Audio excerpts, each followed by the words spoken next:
Indian cinema കണ്ട മികച്ച നടന്മാരിലൊരാളാണ് മധു. ഭാവാഭിനയം കൊണ്ട് ഇന്ത്യൻ പ്രേക്ഷകരെയും താരങ്ങളെയും അമ്പരിപ്പിച്ച നടനാണ് അദ്ദേഹം. മലയാള സിനിമയിൽ സത്യനും പ്രേം നസീറും നിറഞ്ഞു നിന്ന സമയത്ത് തൻ്റേതായ ശൈലിയിലൂടെ കടന്നുവന്ന് സ്ഥാനമുറപ്പിച്ച നടനാണ് അദ്ദേഹം. അദ്ദേഹം അഭിനയിച്ച് വിസ്മയിപ്പിച്ച തീർച്ചയായും കണ്ടിരിക്കേണ്ട ഒരു 7 സിനിമകളെക്കുറിച്ച് നമുക്ക് നോക്കാം. ഹായ് ഫ്രണ്ട്സ്, എൻ്റെ ഷിനി ടോക്കിലേക്ക് എല്ലാവർക്കും സ്വാഗതം. എൻ്റെ ചാനൽ സബ്സ്ക്രൈബും ലൈക്കും കമൻറ്റും ചെയ്യുക.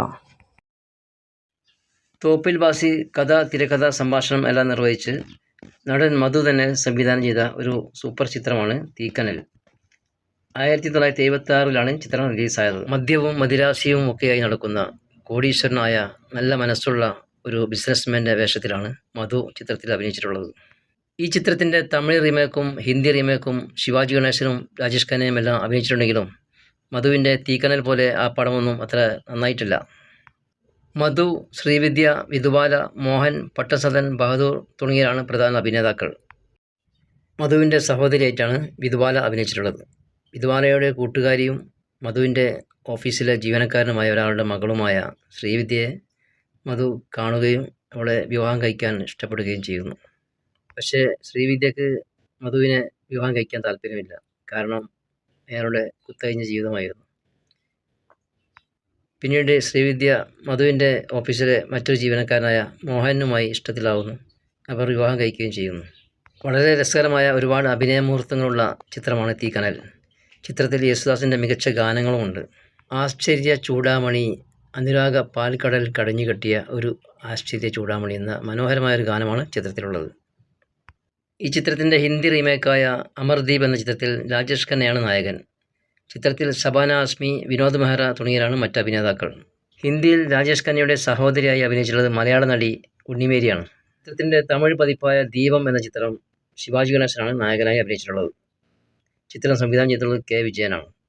സുജാത, വിജയകുമാർ, നാഗേഷ് തുടങ്ങിയവരാണ് തമിഴിലെ മറ്റ് അഭിനേതാക്കൾ.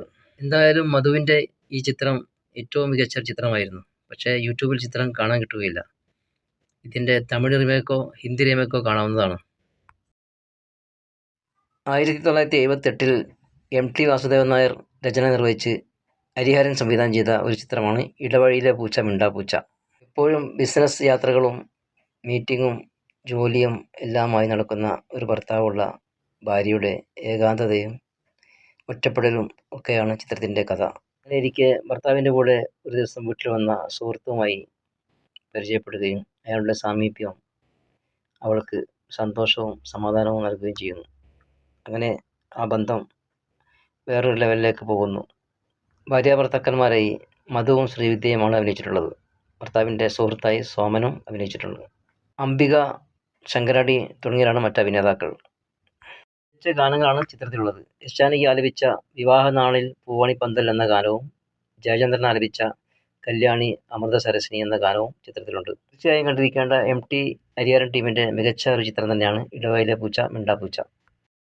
1982 ജോഷി സംവിധാനം ചെയ്ത ഒരു മികച്ച ചിത്രമാണ് കർത്തവ്യം. ചിത്രത്തിൽ മേജർ രാംകുമാർ എന്ന ശക്തമായ ഒരു കഥാപാത്രത്തെയാണ് മധു അഭിനയിച്ചിട്ടുള്ളത്. മധുവിൻ്റെ മക്കളായി പോലീസ് ഓഫീസറായി സോമനും പട്ടാളക്കാരനായ രവികുമാറും അഭിനയിച്ചിട്ടുണ്ട്. തുടക്കത്തിൽ വലിയ കോമഡിയായും പിന്നീട് വലിയ സീരിയസ് ആയി മാറുന്ന ജഗതിയുടെ ടൈലർ മോഹൻ എന്നൊരു മികച്ച കഥാപാത്രവും ചിത്രത്തിലുണ്ട്. ജഗതിയുടെ സഹോദരിയും മധുവിൻ്റെ മകൻ രവികുമാറിൻ്റെ കാമുകിയുമായി അഭിനയിച്ചത് തമിഴ് നടി ശ്രീപ്രിയയാണ്. മധുവും സോമനും ജഗതി ശ്രീകുമാറും മികച്ച അഭിനയമാണ് ചിത്രത്തിൽ കാഴ്ചവെച്ചിട്ടുള്ളത്.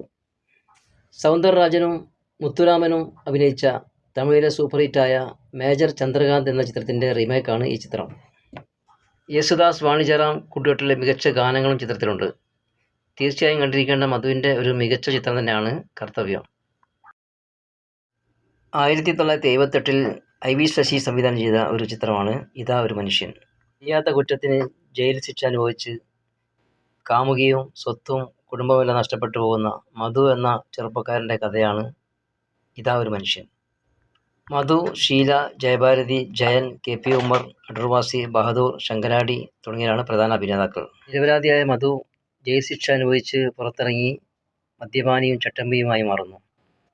സ്ഥലത്തെത്തിയ പോലീസ് ഓഫീസർ അദ്ദേഹത്തിൻ്റെ നിരപരാധിത്വം മനസ്സിലാക്കി അദ്ദേഹത്തെ നല്ല ജീവിതത്തിൽ തിരിച്ചു കൊണ്ടുവരാൻ ശ്രമിക്കുന്നു. ഒന്നു ചിരിക്കാൻ എല്ലാം മറക്കാൻ ഒരിക്കൽ കൂടി ഞാൻ കുടിച്ചോട്ടെ എന്ന ജയചന്ദ്രൻ്റെ മനോഹരമായ ഒരു ഗാനം ചിത്രത്തിലുണ്ട്. ജയചന്ദ്രൻ പാടിയ മയിലിനെ കണ്ടിരിക്കൽ എന്ന മറ്റൊരു ഗാനവും ചിത്രത്തിലുണ്ട്. തീർച്ചയായും കണ്ടിരിക്കേണ്ട മധുവിൻ്റെ മികച്ച അഭിനയം കാഴ്ചവെച്ച ഒരു ചിത്രമാണ് ഇതാരു മനുഷ്യൻ. ജയൻ്റെ മികച്ച ഒരു വില്ലൻ വേഷമാണ് ഈ ചിത്രത്തിൽ. ജയൻ്റെ ശിങ്കിടിയായി കൂടെ കുതിരോട്ടം പപ്പുവും ഉണ്ട്. 1978 പി ചന്ദ്രകുമാർ സംവിധാനം ചെയ്ത ഒരു മികച്ച മധു ചിത്രമാണ് എനിക്ക് ഞാൻ സ്വന്തം. സംസാരശേഷിയില്ലാത്ത നിഷ്കളങ്കനും ശുദ്ധനുമായ വാസു എന്ന ശക്തമായ ഒരു കഥാപാത്രത്തെയാണ് മധു ചിത്രത്തിൽ അഭിനയിച്ചിട്ടുള്ളത്. ഒരു സംഭാഷണം പോലുമില്ലാതെ തൻ്റെ ഭാവാഭിനയം കൊണ്ട് പ്രേക്ഷകരെ തൃപ്തിപ്പെടുത്തി അഭിനയിപ്പിച്ച് വിജയിപ്പിച്ച ഒരു ചിത്രമാണ് എനിക്ക് ഞാൻ സ്വന്തം. പണക്കാരനായ ഒരു മനുഷ്യൻ തൻ്റെ വീട്ടുവേലക്കാരിയെ വിവാഹം കഴിക്കാമെന്ന് മോഹിപ്പിച്ച് ഗർഭിണിയാക്കി അവസാനം കൊല്ലാൻ ശ്രമിക്കുന്നു. അവിടെ വന്ന് മധുവിൻ്റെ വാസു എന്ന കഥാപാത്രം ആ പെൺകുട്ടിയെ രക്ഷപ്പെടുത്തി സ്വന്തം വീട്ടിലേക്ക് കൊണ്ടുപോകുന്നു. പിന്നീട് പ്രസവത്തിനിടെ ആ പെൺകുട്ടി മരിച്ചു പോകുന്നു. പിന്നീട് ആ കുഞ്ഞിനെ വാസു വളർത്തി വലുതാക്കുന്നു. വളരെ മനോഹരമായ ചിത്രമാണ് എനിക്ക് ഞാൻ സ്വന്തം. യേശുദാസ്, ജയചന്ദ്രൻ, എസ് ജാനകി, ശ്യാം കൂട്ടുകെട്ടിൽ മനോഹരമായ ഗാനങ്ങളാണ് ചിത്രത്തിലുള്ളത്. പൂവിരിഞ്ഞല്ലോ ഇന്നെൻ്റെ മുറ്റത്തും, മേടമാസക്കാലം, മേടം ഉന്മാദ താളം, അങ്ങനെ വളരെ മനോഹരമായ ഗാനങ്ങളാണ് ചിത്രത്തിലുള്ളത്. തീർച്ചയായും കണ്ടിരിക്കേണ്ട പി ചന്ദ്രകുമാറിൻ്റെ വളരെ മനോഹരമായ ഒരു ചിത്രം തന്നെയാണ് എനിക്ക് ഞാൻ സ്വന്തം. വളരെ മനോഹരമായ ഗ്രാമീണ പശ്ചാത്തലത്തിൽ ചിത്രീകരിച്ച ഈ ചിത്രത്തിൽ മധുവിനെ കൂടാതെ ശുഭ, നന്ദിത ബോസ്, അംബിക, ജോസ്, ടി പി മാധവൻ, ജഗതി ശ്രീകുമാർ തുടങ്ങിയവരാണ് പ്രധാന അഭിനേതാക്കൾ. ഓമനിച്ച് ലാളിച്ച് പ്രതീക്ഷയോടെ വളർത്തിയ മക്കൾ വലുതാവുമ്പോൾ ഭാര്യമാരുടെ വാക്കുകൾ കേട്ട് അച്ഛനും അമ്മയും തള്ളിപ്പറഞ്ഞ് വീട് വിട്ടിറങ്ങിപ്പോകുന്ന കണ്ട് നിസ്സഹായനായി നിന്ന ജീവിതം എന്ന ചിത്രത്തിലെ മെക്കാനിക്ക് രാജൻ എന്ന കഥാപാത്രം മധുവിൻ്റെ മികച്ചൊരു കഥാപാത്രമാണ്. മധുവും ഭാര്യയായി കെ ആർ വിജയും മക്കളായി ലാലു അലക്സ്, രാജകുമാർ തുടങ്ങിയവരും അവരുടെ ഭാര്യമാരായി ഉണ്ണിമേരി, സ്വപ്ന തുടങ്ങിയവരുമാണ് ചിത്രത്തിലെ കഥാപാത്രങ്ങൾ. ജോസ് പ്രകാശ്, ബാലൻ നായർ, അടൂർവാസി, സത്യകല തുടങ്ങിയവരാണ് മറ്റ് അഭിനേതാക്കൾ. മധുവും കെ ആർ വിജയയും മധുവിൻ്റെ വളർത്തുമകനായി അഭിനയിച്ച ശങ്കറും എല്ലാം മികച്ച അഭിനയമാണ് ചിത്രത്തിൽ കാഴ്ചവെച്ചിട്ടുള്ളത്. 1974 രാജേഷ് ഖന്ന, ശബന ആസ്മി തുടങ്ങിയവർ അഭിനയിച്ച ഹിന്ദി ചിത്രമായ അവതാർ എന്ന ചിത്രത്തിൻ്റെ റീമേക്കാണ് ഈ ചിത്രം. സ്വന്തം മകൻ്റെ ഭാര്യയുടെ കൂടെ ഒരു വേലക്കാരനെ പോലെ ജീവിക്കുന്ന ബാലൻ നായരുടെ ഉമർ എന്ന കഥാപാത്രവും അടൂർവാസിയുടെ പെട്ടിക്കടക്കാരൻ മത്തായിച്ചൻ എന്ന കഥാപാത്രവും വളരെയധികം നന്നായിട്ടുണ്ട്. ഗംഗൈ അമരൻ, യേശുദാസ്, വാണി ജയറാം, പി ജയചന്ദ്രൻ, സുശീല തുടങ്ങിയവരുടെ കൂട്ടുകെട്ടിൽ മനോഹരമായ ഗാനങ്ങളാണ് ചിത്രത്തിലുള്ളത്. എൻ മാനസം എന്നും എൻ്റെ ആലയം, അതുപോലെ മണിമേഘ രഥമേറി തുടങ്ങി ശരണമയ്യപ്പ എന്നൊരു ഭക്തിഗാനവും ചിത്രത്തിലുണ്ട്. ബാലൻ നായരുടെ മകനായ മാള അരവിന്ദൻ്റെ ഗൾഫുകാരൻ വേഷവും വളരെയധികം രസകരമായിട്ടുണ്ട്. മധു അപാര അഭിനയം കാഴ്ചവെച്ച ഒരു ചിത്രമാണ് അഗ്നിപർവ്വതം. മധു, സത്താർ, ശ്രീവിദ്യ തുടങ്ങിയവരാണ് പ്രധാന അഭിനേതാക്കൾ. കൗമാര മനസ്സിൽ ആൺകുട്ടികൾക്ക് അച്ഛനുണ്ടാവുന്ന അകൽച്ച വലുതാവും തോറും കൂടിക്കൂടി വന്ന ഒരു കഥയാണ് ചിത്രത്തിൽ.